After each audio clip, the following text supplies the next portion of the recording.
आज मैं लेकर के आई हूँ कहानी इश्क का जुनून भाग 1। तो चलिए कहानी शुरू करते हैं। मुंबई बाहरी इलाका, एक शानदार फार्म हाउस। उस शानदार फार्म हाउस के सबसे आलीशान कमरे में आलीशान बेड पर एक इंसान लेटा हुआ था, जिसकी नींद उसके फ़ोन ने खराब की। उसके फ़ोन की आवाज़ सुनकर उसके साथ ही सोई हुई एक लड़की की नींद में भी खलल पड़ गया। वह आदमी बेड पर औंधे मुंह लेटा हुआ था और उसकी पीठ साफ दिखाई दे रही थी। बॉडी के बाकी का हिस्सा एक ब्लैंकेट से ढका हुआ था। उसने अपनी आंखें खोले बिना ही अपने फ़ोन को साइलेंट किया और एक बार फिर से गहरी नींद में चला गया। लेकिन उस लड़की की नींद अब पूरी तरह से खुल चुकी थी। उसने अपने ऊपर डाले हुए ब्लैंकेट को ऊपर खींचकर अपनी बॉडी को कवर किया और फिर उस शख्स की पीठ पर अपना हाथ रखकर बोली, good morning Honey, you shut up. उस शख्स ने अपनी आंखें खोले बिना ही कहा। वही उसके मुंह से अपने लिए ऐसे शब्द सुनकर उस लड़की का मुंह बन गया, लेकिन फिर भी उसने खुद को नॉर्मल रखा और एक बार फिर से अपनी उंगलियों को उसकी पीठ पर चलाते हुए बोली, तुम इतने रूड क्यों हो हनी, आई वॉज जस्ट। उसकी बात सुनकर अब उस शख्स ने अपनी आंखें खोली। ग्रीन आइज, जिनमें अब नींद नहीं, एक अलग ही चमक थी। उसने करवट ली और उस लड़की को अपनी ग्रीन आइज से देखने लगा। हल्की हल्की बियर्ड में छिपे डार्क लिप्स को हल्का सा काटते हुए वह शख्स उस लड़की को देखते हुए बेड से उठा। उसने वहीं से एक्स्ट्रा वार्डरोब से अपना बाथरोब उठाया और उसे पहनते हुए बोला, I am rude because you don't deserve my love, oh honey. कहते हुए वह लड़की भी उठी और बोली, पर मैं कल सारी रात तुम्हारे साथ थी और जो हमारे बीच हुआ वह लव ही तो था। वह शख्स जिसकी हाइट तकरीबन 6 फुट 3 इंच थी, गोरा रंग और कानों में ब्लैक रिंग पहने, वह तकरीबन 30 ईयर्स का था।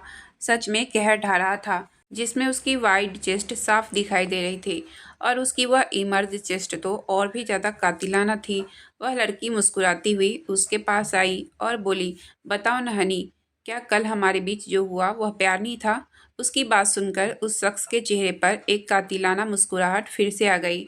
उसने अपने होठों को गोल कर एक गहरी सांस छोड़ी और बोला, the was only desire and I got it, nothing else girl.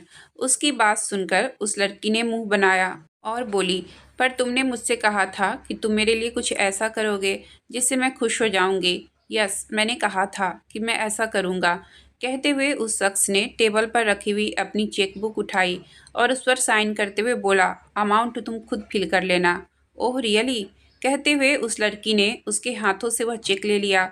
वह शख्स अब वॉशरूम की तरफ बढ़ गया, लेकिन जब वह वॉशरूम की तरफ जा रहा था तो उसका फ़ोन एक बार फिर से बजा। उसने दूर से ही अपने फ़ोन की तरफ देखा और उस पर फ्लैश हो रहे नंबर को देखकर वह तिरछा मुस्कुराकर बोला, I know why are you calling me, but chill wifey, it's just a starting. वह लड़की मुस्कुराती हुई वह चेक अपने पर्स में डालकर जल्दी से वॉशरूम की तरफ आई। वहाँ दरवाजे पर अभी वह शख्स अंदर ही जा रहा था। वह उसकी तरफ देखते हुए बोली, I am so happy, let's enjoy now. उस शख्स ने हल्का सा पलटकर उसे देखा और बोला, बट अभी मैं इंटरेस्टेड नहीं हूँ तुम में, इसलिए जाओ यहाँ से। यह कहते हुए उस शख्स ने उसके मुंह पर ही वॉशरूम का दरवाज़ा बंद कर दिया। उस लड़की को बुरा लगा, लेकिन फिर उसे अपना चेक याद आया और एक बार फिर से वह मुस्कुराने लगी। उसने जल्दी से ब्लैंकेट नीचे फेंका और अपने कपड़े पहनकर वहाँ से निकल गई। वह शख्स कुछ देर बाद शावर लेकर बाहर आया और अपने कपड़े पहनकर रेडी हुआ। कुछ देर बाद दरवाज़ा नॉक हुआ।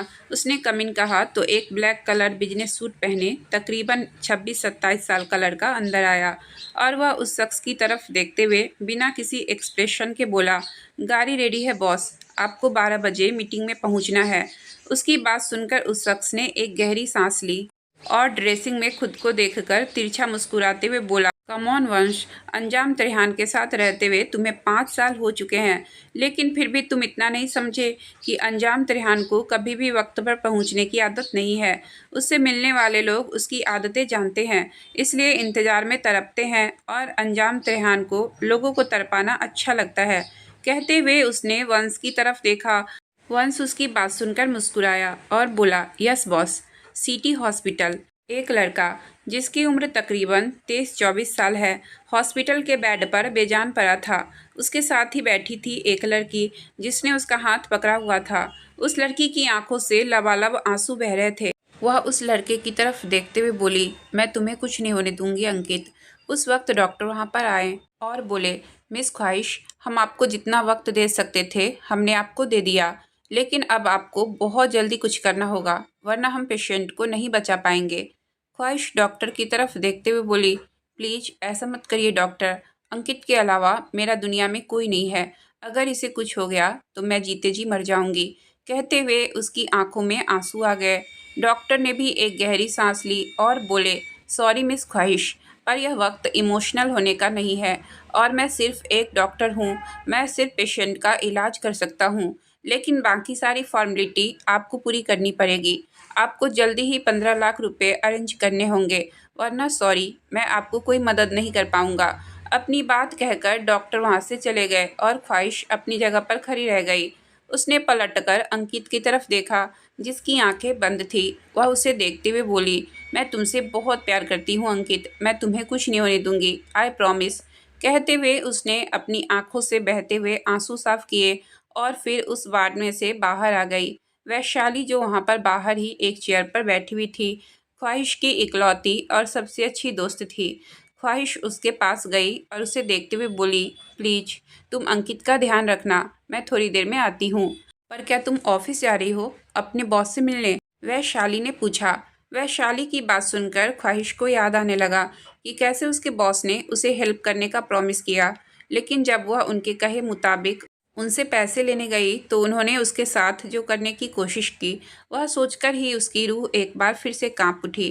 ख्वाहिश को चुप देखकर वैशाली ने कुछ पूछना चाहा, लेकिन तब तक ख्वाहिश वहाँ से जा चुकी थी। वह हॉस्पिटल से बाहर आई, जहाँ पर बाहर गाड़ियाँ सड़क पर लगातार दौड़े जा रही थी।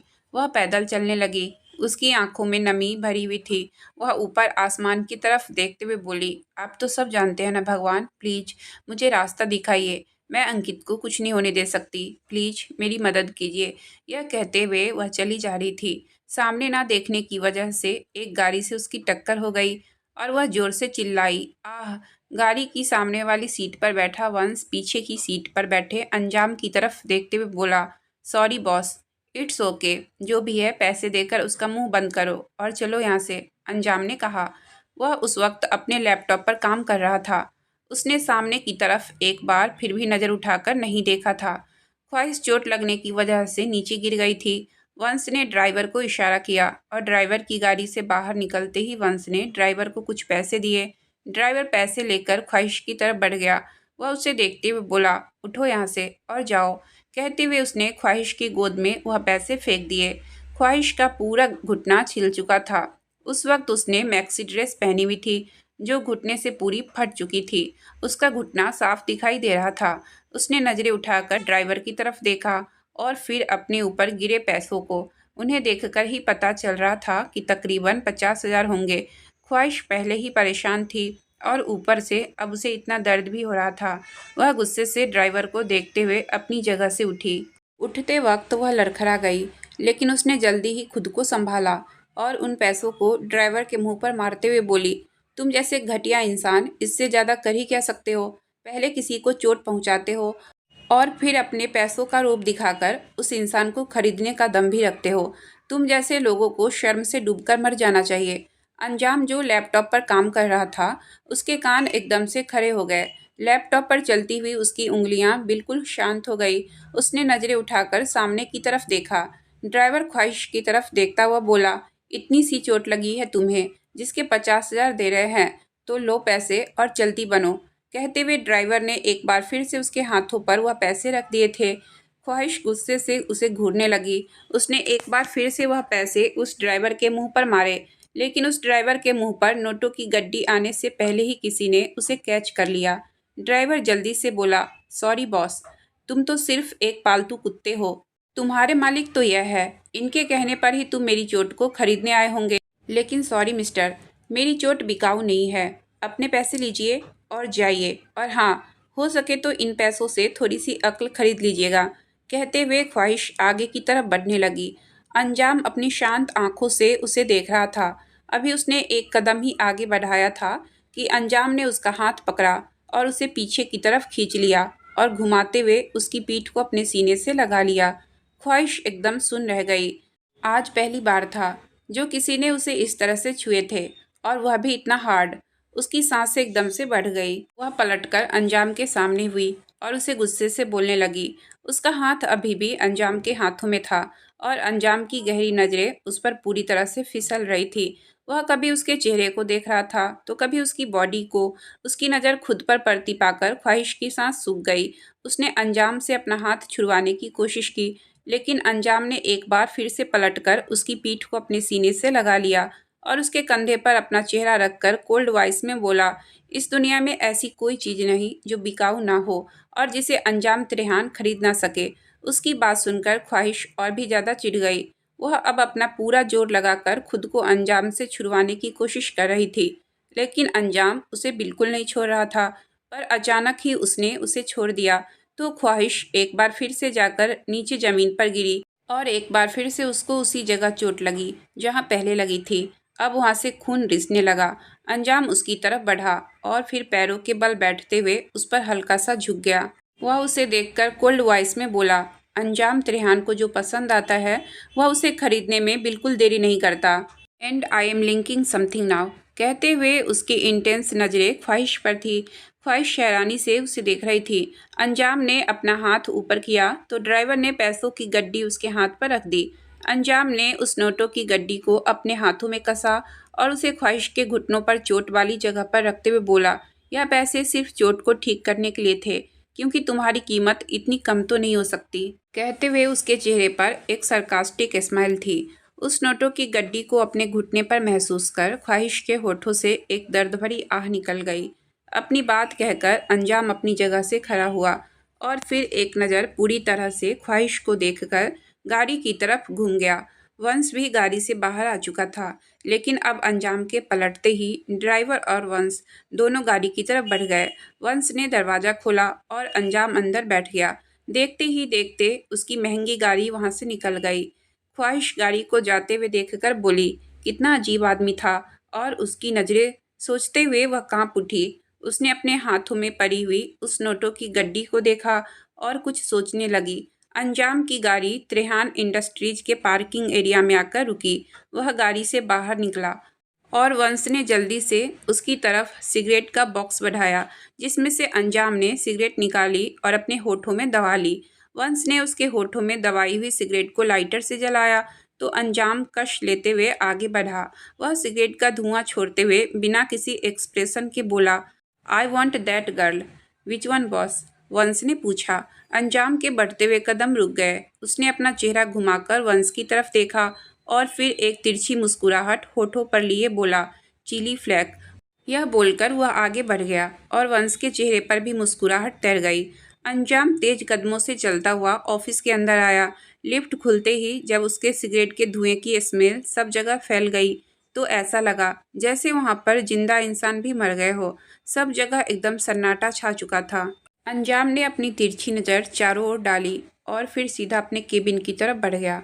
जैसे ही उसने अपने केबिन का दरवाज़ा खोला और अंदर आया तो सामने खड़े एक शख्स को देखकर उसके होठों पर टेढ़ी मुस्कुराहट आ गई।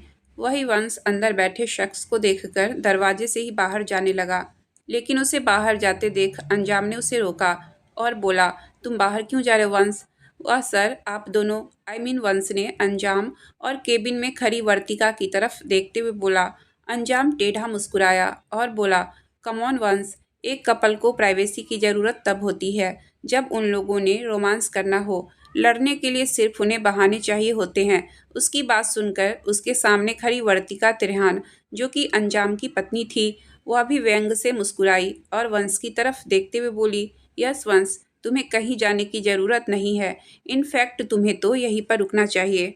No ma'am, I guess I should leave, Vansh ने फिर से कहा। इस बार अंजाम ने उसे घूरा तो वंश अपनी नज़रें झुकाकर वहीं पर खड़ा हो गया। उसने अपने हाथ भी बांध लिए।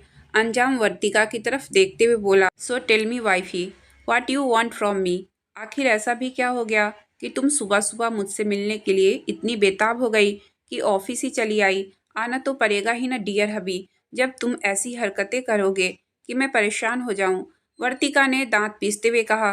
अंजाम एक बार फिर से टेढ़ा मुस्कुराया और बोला, तो तुम्हें पता लग ही गया। वर्तिका उसके करीब आई और बोली, क्यों किया तुमने ऐसा? कहते हुए वह अंजाम के चेहरे को देख रही थी। अंजाम मुस्कुराया। और बोला, क्या किया है मैंने वाइफी, जरा बोलकर बताना। उसके इस तरह बोलने से वर्तिका बुरी तरह से चिढ़ गई, लेकिन फिर भी खुद को शांत रखते हुए बोली, तुमने मेरे कार्ड ब्लॉक कर दिए, क्या मैं जान सकती हूँ तुमने ऐसा क्यों किया? उसकी बात सुनकर अंजाम हंसने लगा। उसकी हंसी वर्तिका को और भी ज्यादा चिढ़ा रही थी। वह अपने दांत पीसते हुए उसे देख रही थी। हंसते हुए ऐसे ही अंजाम रुका और बोला, तुम भी कमाल करती हो वाइफी। पूरी रात तुम्हारा डियर हबी घर नहीं आया और सुबह सुबह तुम उससे घर ना आने का कारण पूछने की बजाय यह पूछ रही हो कि उसने तुम्हारे कार्ड क्यों ब्लॉक किए। वर्तिका उसकी बात सुनकर मुस्कुराई और एक गहरी सांस लेकर बोली, तुम्हारे घर न आने का कारण जानने का कोई कारण ही नहीं है मेरे पास। डियर हबी, मैं सब जानती हूँ कि तुम रात भर कहाँ होते हो, बट वह जानने में मुझे इंटरेस्ट बिल्कुल नहीं है। After all it's your life, पर इसका मतलब यह नहीं है कि तुम मेरी लाइफ में इंटरफेयर करोगे।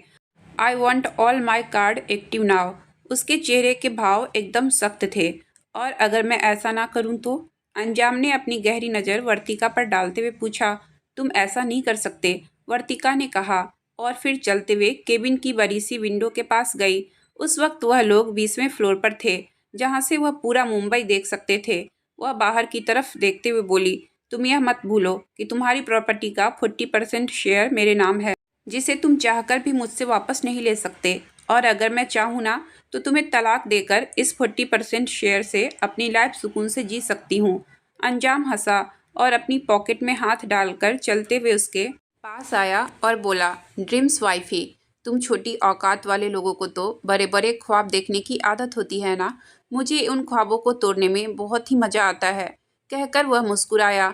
वर्तिका ने उसे घूरकर देखा। अंजाम मुस्कुराया और उसे देखते हुए बोला, अगर मुझसे डिवोर्स लेना इतना ही आसान होता तो अब तक तुम ले चुकी होती। तुम्हारी औकात नहीं है मुझसे पंगा लेने की, इसलिए मेरे खिलाफ जाने की तो तुम सोच भी नहीं सकती, क्योंकि अगर मेरा नाम तुम्हारे नाम से हटा तो तुम सिर्फ वर्तिका बजाज रह जाओगी, जिसकी ना कोई पहचान है और ना ही कोई वजूद। मुझसे भले ही तुम्हें प्यार नहीं है, लेकिन मेरे पैसों से तुम्हें कितना प्यार है यह तुमसे बेहतर मैं जानता हूँ। सो मुझे आज के बाद यह धमकी मत देना। तुम्हारे फरफराते हुए पंखों की आवाज़ अगर मुझ तक आएगी तो मुझे उन्हें काटना ही पड़ेगा। इसलिए आगे से मेरी लाइफ में इंटरफेयर मत करना। आज सुबह तुमने मुझे एक कॉल की थी, जिसकी वजह से मेरी नींद डिस्टर्ब हुई और उसकी वजह से तुम्हें तुम्हारे कार्ड ब्लॉक होते हुए देखना पड़ा। सो माइंड इट कि next time you don't disturb me. कहकर उसने दरवाजे की तरफ देखा। वर्तिका अभी भी उसे गुस्से से घूर रही थी। अंजाम ने एक्सप्रेशनलेस होकर बोला, गेट आउट। वर्तिका अपने दांत पीसते हुए कुछ बोलने ही वाली थी, लेकिन उससे पहले ही अंजाम बोला, वंस तुम मेरे पर्सनल असिस्टेंट हो ना, तो तुम्हें पता होगा कि मुझे डिस्टरबेंस बिल्कुल पसंद नहीं है, और अगर कोई मुझे डिस्टर्ब करे तो उसे कहाँ से और कैसे उठाकर बाहर फेंकना है। So just do that. Vansh उसकी बात सुनकर वर्तिका की तरफ देखने लगा और अपना कदम आगे बढ़ाया। उससे पहले ही वर्तिका ने अपने कदम दरवाजे की तरफ बढ़ा दिए और पलटकर अंजाम की तरफ देखते हुए बोली, तुम्हें पछताना पड़ेगा डियर हबी। अंजाम त्रेहान पछतावा नहीं करता, बर्बाद करता है, चाहे वह किसी की सोच हो या फिर जिंदगी। कहते हुए उसके होठों पर तिरछी मुस्कुराहट थी। वर्तिका केबिन से बाहर चली गई। अंजाम आकर अपनी चेयर पर बैठा और अपना पैर सामने टेबल पर रखकर सीट से सर टिकाकर अपनी आंखें बंद कर ली। अगले ही पल उसकी आंखों के सामने एक खूबसूरत सा चेहरा घूम गया। उसने बिना अपनी आंखें खोले ही कहा, I want chilli flag, all details now. Vansh उसकी तरफ देख रहा था। उसकी बात सुनकर वह बोला, yes boss, just in 3 minutes. इतना कहकर वह केबिन से बाहर चला गया। Oh chilli flake, you were so spicy. Anjam ने अपनी आंखें बंद किए हुए ही कहा और उसके होठों पर एक डेविल स्माइल आ गई। Mumbai city hospital. ख्वाहिश एक बार फिर से हॉस्पिटल में वापस आ चुकी थी।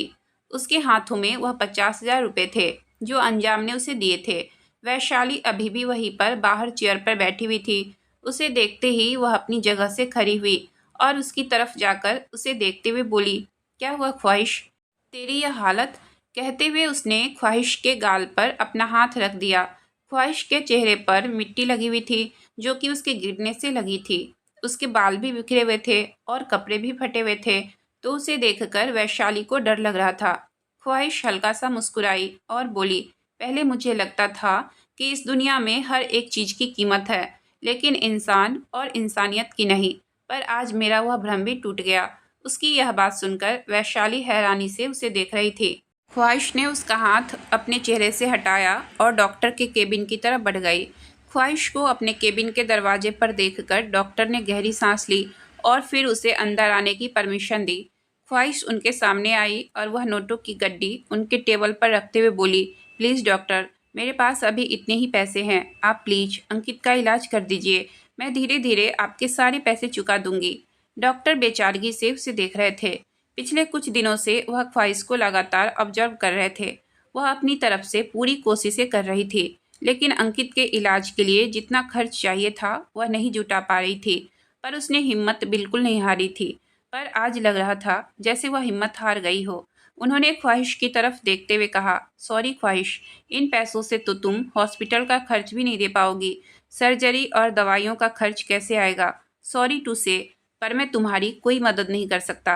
कहकर डॉक्टर अपनी जगह से खड़े हो गए और केबिन से बाहर चले गए। ख्वाहिश की आंखों से आंसू बहने लगे। वह उन पैसों की तरफ देखते हुए बोली, अजीब दुनिया है ना यह। कहीं पर किसी इंसान को चोट लगने के पैसे मिलते हैं तो कहीं किसी को चोट ठीक करने के पैसे दिए जाते हैं। इंसान इंसान ना होकर एक चीज बन गया है जिसकी कीमत उसकी हालत तय करती है। त्रिहान इंडस्ट्रीज में आई एम कमिंग सर। वंश ने अंजाम के केबिन के दरवाजे पर नॉक किया। अंजाम बिना उसकी तरफ देखे ही बोला, तुम्हें कितनी बार कहा है वंश, तुम्हें इजाज़त लेने की ज़रूरत नहीं है। वंश मुस्कुराया और फिर अंदर जाकर अंजाम के सामने एक फाइल रखते हुए बोला, this is you want boss. अंजाम ने उस फाइल की तरफ देखा और फिर नज़र उठाकर वंश की तरफ। उसके चेहरे पर एक तिरछी मुस्कुराहट आ गई। वह गहरी आवाज़ में बोला, नो वंश, this is not what I want something else. कहते हुए उसकी स्माइल और भी ज़्यादा डेंजरस हो चुकी थी। उसने उस फाइल को हाथ लगाया और फिर वंश को वहाँ से जाने का इशारा किया। उसने वह फाइल अच्छी तरह से देखी और देखते ही उसके चेहरे पर चमक आ गई। ओह चिली फ्लैक, उसने एक डेविल स्माइल के साथ कहा और वह उस पूरी फाइल को पढ़ने लगा। जैसे जैसे वह फाइल को पढ़ रहा था वैसे वैसे उसकी आंखों की चमक और होठों पर वह तिरछी मुस्कुराहट बढ़ती ही जा रही थी।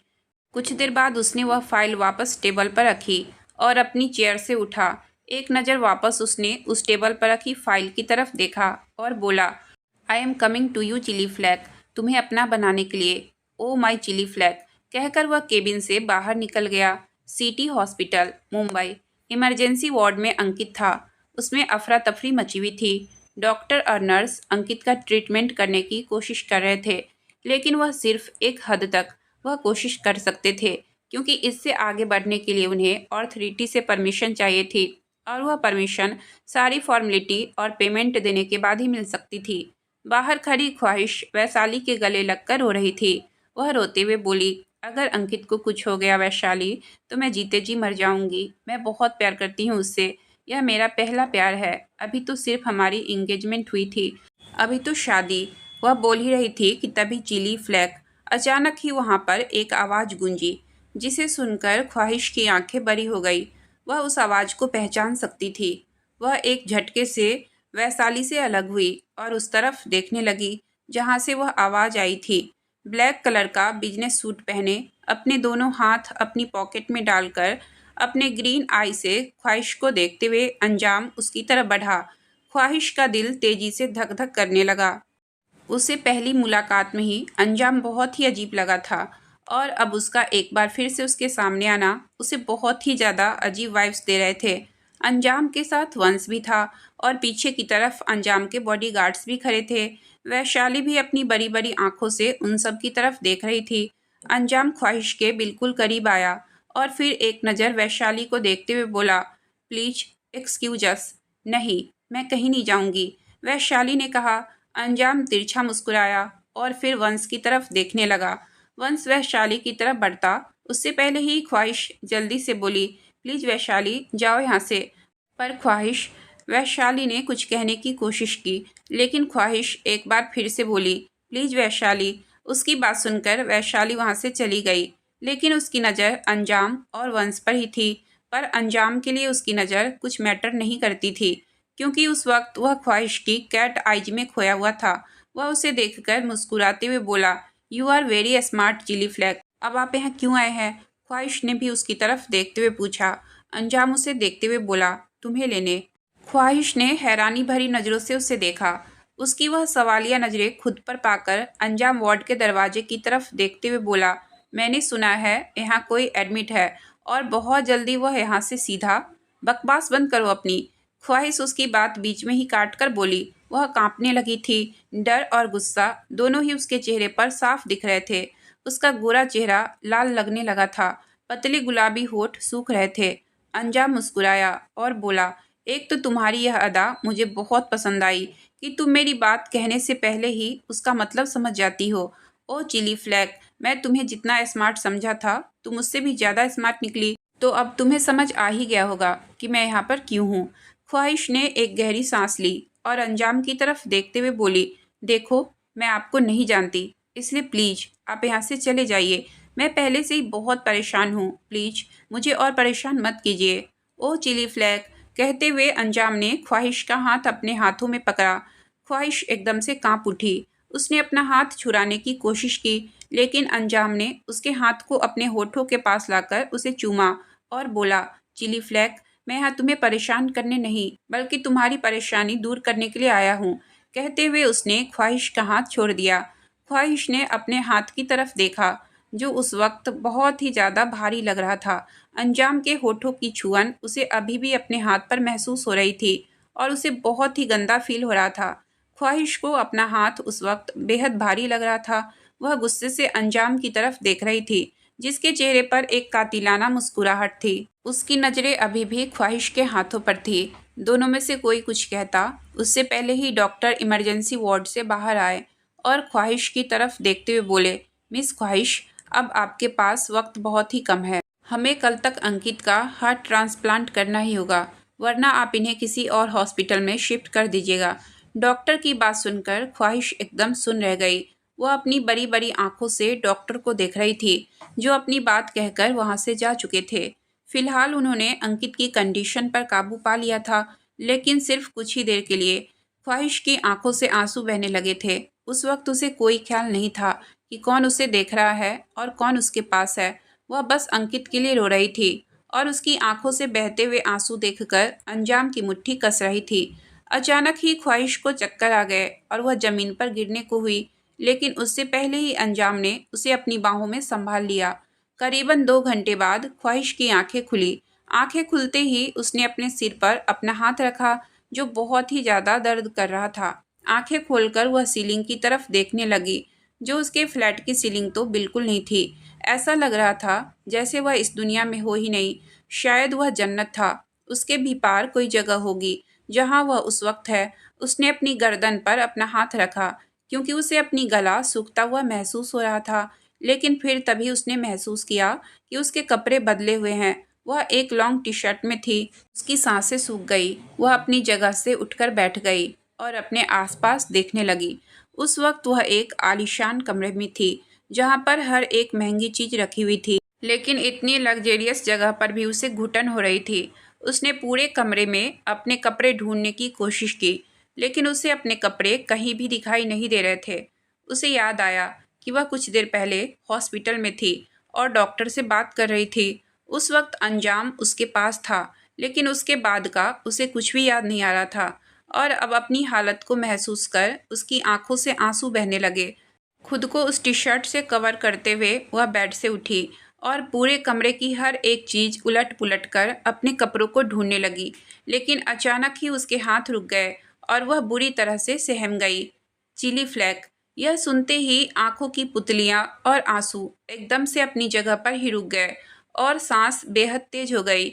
उसने पलटकर पीछे की तरफ भी नहीं देखा, बस अपनी टी शर्ट को खींचते हुए उस पर मुट्ठी कस दी। अंजाम के कदम उसे अपनी तरफ बढ़ते हुए महसूस हो रहे थे। ख्वाहिश का पूरा चेहरा गुस्से से कांपने लगा।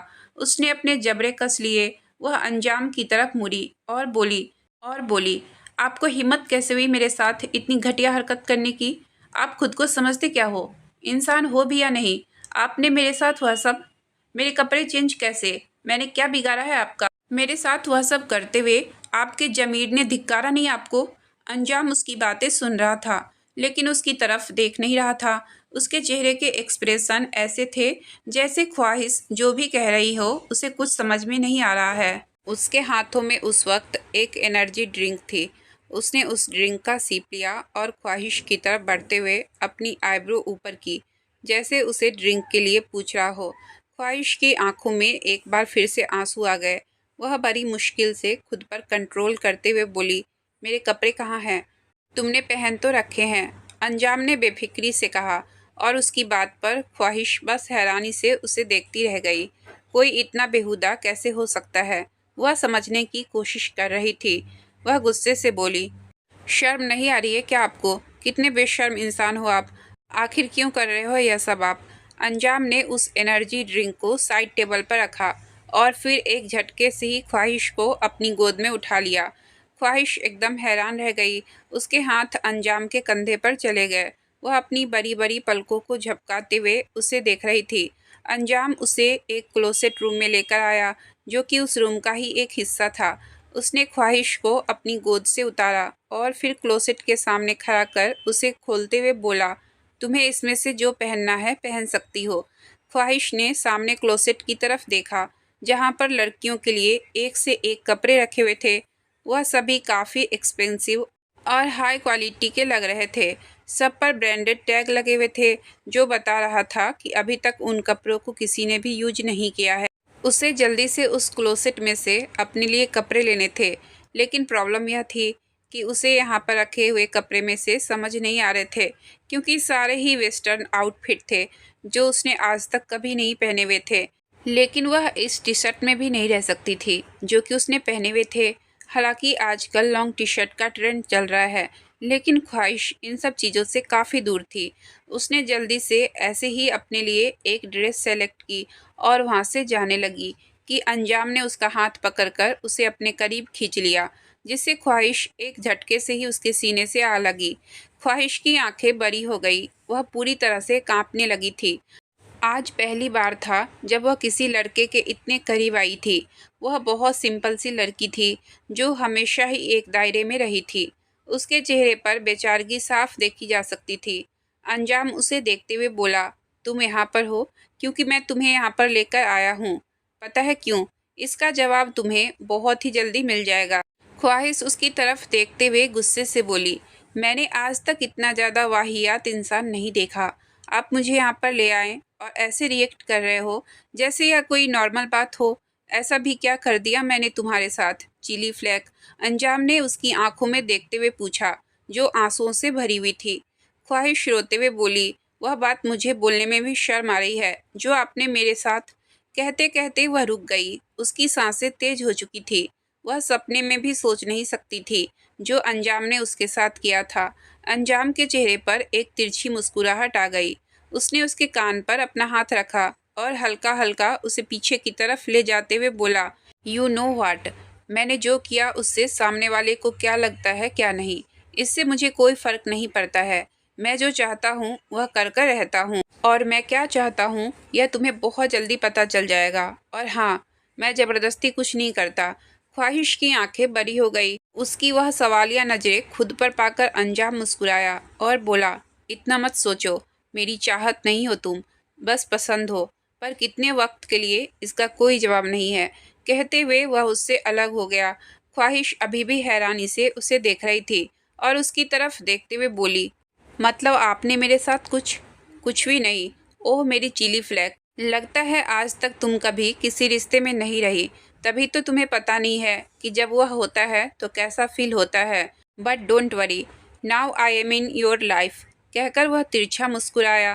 ख्वाहिश ने उसकी बाकी किसी बात पर ध्यान ही नहीं दिया। उसके चेहरे पर तो इस बात की खुशी झलक रही थी कि अभी तक उसके साथ कुछ नहीं हुआ है। वह मुस्कुरा रही थी कि उसकी आंखों में एक बार फिर से आंसू निकल आए, लेकिन यह सुकून के थे। उसने महसूस किया कि अंजाम ने उसके कपड़े भी बदल दिए हैं। वह अपने आंसू पोंछते हुए बोली, आप मुझे यहाँ लेकर क्यों आए हो? खैर छोड़िए, अब मुझे जल्दी से हॉस्पिटल जाना है। मेरे अंकित को मेरी ज़रूरत है। कहते हुए वह दरवाजे की तरफ बढ़ गई। उसके मुंह से मेरा अंकित सुनकर अंजाम की भौहें तन चुकी थी। वह गुस्से से उसे जाते हुए देख रहा था, लेकिन वह कमरे से बाहर जाती उससे पहले ही दरवाज़ा बंद हो गया। ख्वाहिश एकदम से चौंक गई। उसने दरवाज़ा खोलने की कोशिश की, लेकिन दरवाज़ा नहीं खुला। वह अंजाम की तरफ मुड़ी और बोली, यह दरवाज़ा क्यों नहीं खुल रहा है? आप प्लीज इसे खोलिए, मुझे मेरे अंकित के पास जाना है। अंजाम ने एक पल के लिए अपनी आंखें बंद की। वह अपना गुस्सा कंट्रोल करने की कोशिश कर रहा था। उसने एक गहरी सांस ली और फिर ख्वाहिश की तरफ बढ़ा। उसे अपने करीब आते देखकर ख्वाहिश की सांसें एक बार फिर से अटकने लगी थी। ख्वाहिश अभी भी दरवाज़ा खोलने की कोशिश कर रही थी, जो अंजाम ने रूम में वॉल पर लगे एक बटन को प्रेस कर दिया था। अंजाम उसके पास आया और उसकी कमर पर अपना हाथ रखकर उसे अपने करीब खींच लिया। कमरे में एकदम शांति हो गई। बस उन दोनों की सांसें गूंज रही थी। ख्वाहिश उसकी तरफ देखते हुए बोली, प्लीज मुझे जाने दीजिए, मुझे मेरे अंकित के पास जाना है। उसकी हालत बिल्कुल ठीक नहीं है। अभी मुझे उसके लिए पैसों का इंतजाम भी। अंजाम ने उसके होठों पर अपनी उंगली रख दी। ख्वाहिश अपनी बड़ी बड़ी आंखों से उसे देख रही थी। अंजाम उसे देखते हुए बोला, पहली बात, आज के बाद वह तुम्हारा कोई भी नहीं है। ना तुम्हारा कोई है और ना ही तुम किसी की हो। तुम्हारा सब कुछ मैं और तुम सिर्फ मेरी हो। कहते हुए अंजाम की आवाज़ बहुत ही ज़्यादा कोल्ड थी। ख्वाहिश का दिल जोरों से धक धक करने लगा। कुछ पल रुककर अंजाम फिर से बोला, और दूसरी बात, मैं एक ही बात बार बार नहीं दोहराता, सो माइंड इट। कहते हुए वह ख्वाहिश की आंखों में देख रहा था। ख्वाहिश हैरानी और नाराजगी से बोली, मतलब क्या है आपका? अंजाम मुस्कुराया और बोला, कुछ देखना चाहोगी तुम? Something very interesting, may be you like it. ख्वाहिश ने कुछ नहीं कहा, बस उसे देखती रही। अब अंजाम ने उसे छोड़ दिया और फिर साइड टेबल पर रखा हुआ अपना फ़ोन उठाया। अपने फ़ोन पर कुछ ऑन करके उसने ख्वाहिश को सामने लगी एलईडी की तरफ देखने का इशारा किया। ख्वाहिश ने डरते हुए अपनी नज़रें सामने की तरफ उठाई। सामने हॉस्पिटल के इमरजेंसी रूम की लाइव फुटेज देखते हुए उसकी धड़कन रुकने लगी। उसकी आंखों से आंसू बहने लगे। जहां पर अंकित का ट्रीटमेंट चल रहा था, उसने अपने होठों पर अपना हाथ रखा और सुबकते हुए रोने लगी। वह अंजाम की तरफ देखते हुए बोली, आप अंकित का ट्रीटमेंट करवा रहे हैं? कहते हुए वह अंजाम के करीब आ गई थी। उसने अपने हाथ अंजाम के आगे जोड़ लिए और रोते हुए ही बोली, थैंक यू सो मच। मैं आपका यह एहसान कभी नहीं भूलूंगी। आई प्रॉमिस, आपके जितने भी पैसे लगे हैं मैं सभी चुका दूंगी। बस मुझे थोड़ा सा वक्त दे दीजिएगा। कहकर उसने एक बार फिर से अपने गालों पर अपना हाथ रखा, जैसे यकीन करने की कोशिश कर रही हो कि जो भी वह देख रही है वह सच है। उसके चेहरे पर खुशी साफ देखी जा सकती थी। वह खुद में ही खोई हुई बोली, मुझे जल्दी से अंकित के पास जाना होगा, अब तो वह बिल्कुल ठीक हो जाएगा। कहते हुए वह एक बार फिर से दरवाजे की तरफ बढ़ी, लेकिन दरवाज़ा फिर से बंद देखकर वह वापस अंजाम की तरफ आई और बोली, प्लीज अब दरवाज़ा खोल दीजिए, मुझे जल्दी ही अंकित के पास पहुंचना है। अंजाम उसे ही देख रहा था। वह दरवाजे की तरफ बढ़ा और फिर वहां पर अपना फिंगरप्रिंट लगाते हुए दरवाज़ा खोलकर पीछे की तरफ हट गया। ख्वाहिश का चेहरा चमक उठा। वह जल्दी से बाहर जाने लगी, लेकिन अंजाम की बात सुनकर उसके कदम रुक गए। उसने जल्दी से पलटकर पीछे की तरफ देखा।